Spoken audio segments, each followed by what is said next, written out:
I'm not Member sure if the for members are- Chilliwack? Yeah, I'm here. Is it okay for me to speak, Mr. Speaker? You can start, member, then, we will adjourn in 5 minutes.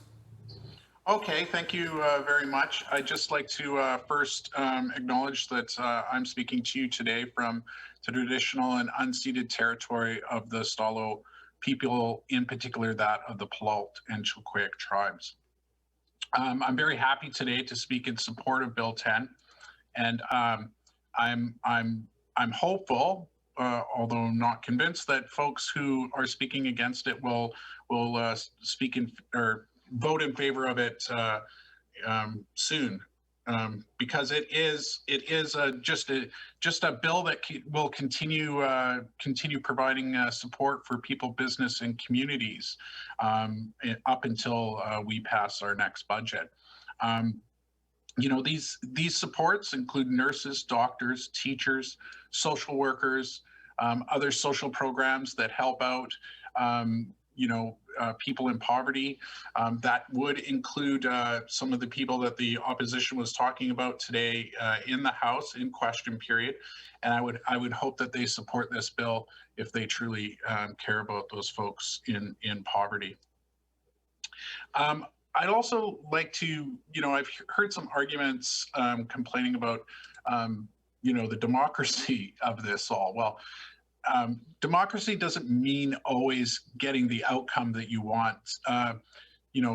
The people of British Columbia chose their representatives in the election in the fall, and then those representatives came to this House and they voted voted on a bill to delay this budget.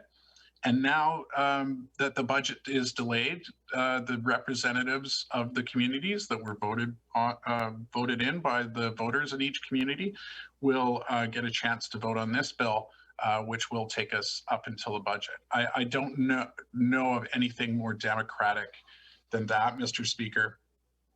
I've also, I've also heard, some folks getting a little tender about ICBC. I can understand, folks being tender about ICBC. I'd be somewhat tender if I had such a horrendous record.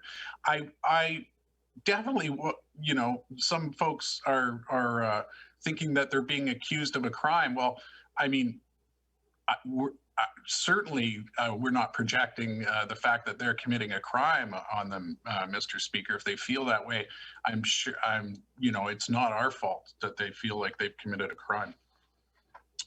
But I will say that their record is pretty horrendous, and I'd be tender about it as well. And I know that the voters were quite tender about their record, Mr. Speaker.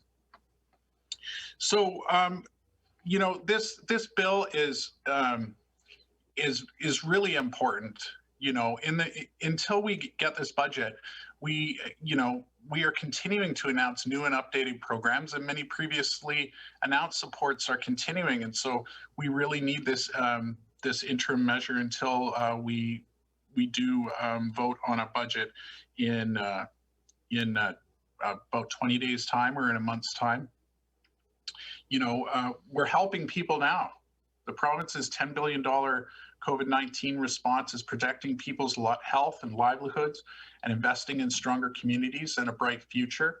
I think I've heard from members on both sides of this House about different programs and different things in their communities that folks are affected by about COVID, and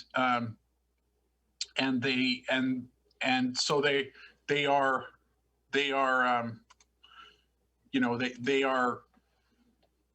if you are truly concerned about these things getting